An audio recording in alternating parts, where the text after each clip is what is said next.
What's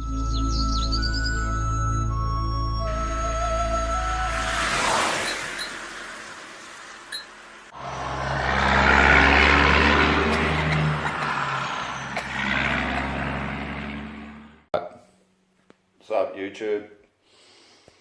So this is my rig, right? Been having a few issues with it. Basically, it's got a. I'll just give you a quick rundown of the rig.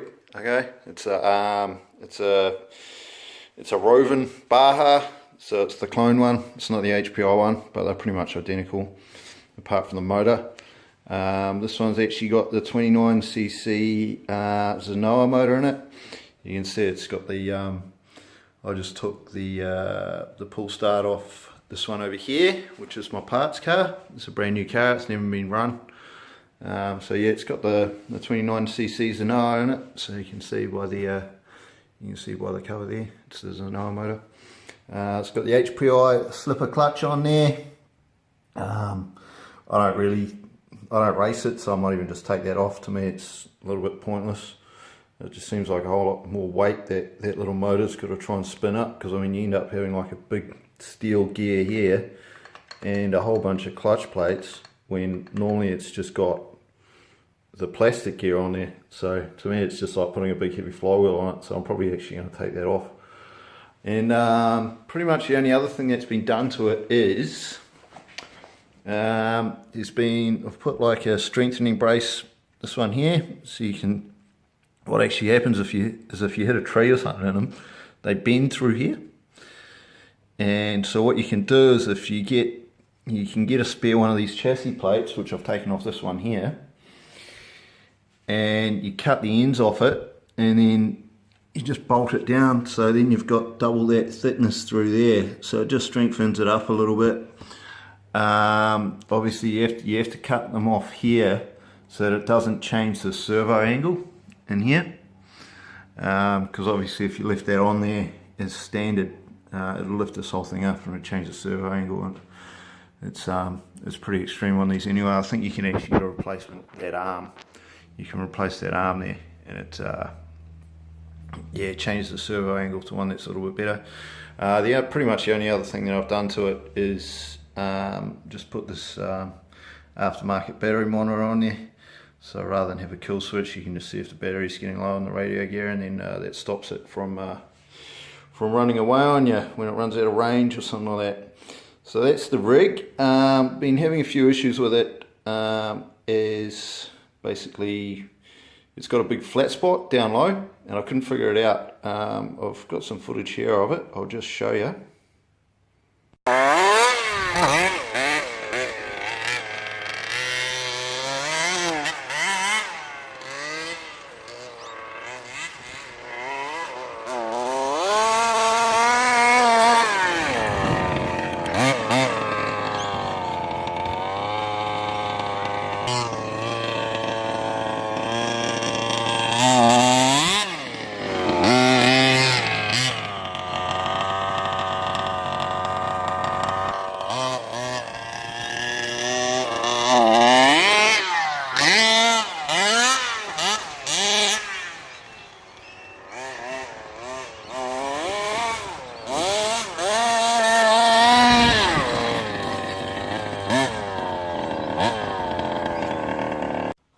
So as you can see from the footage, it's got a major flat spot down low. Now I've tried tuning it.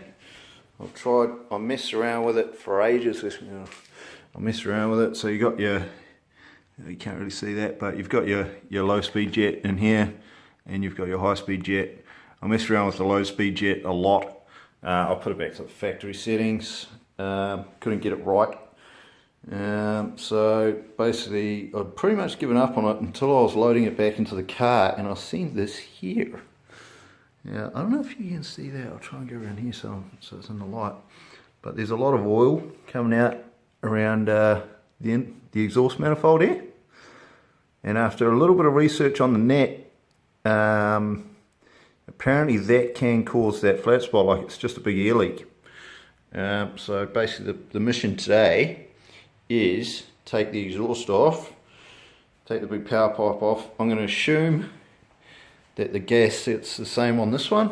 So I'm going to remove the pipe on this one. There's a brand new gasket in there. This one's never even been started. It was a brand new parts car that I got with the deal when I got that one.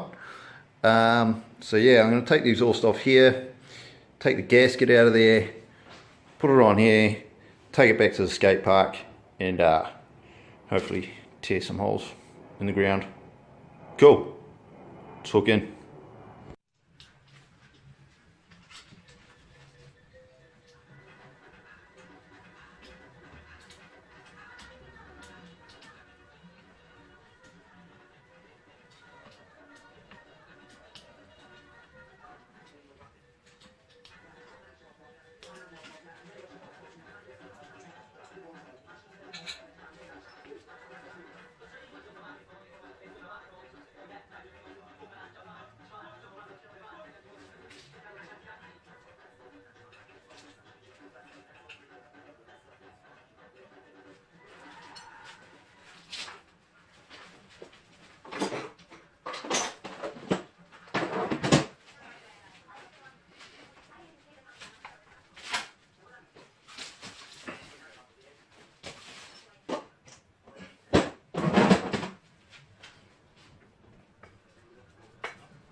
Push the bail. Yep.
Right, so I pretty much did everything.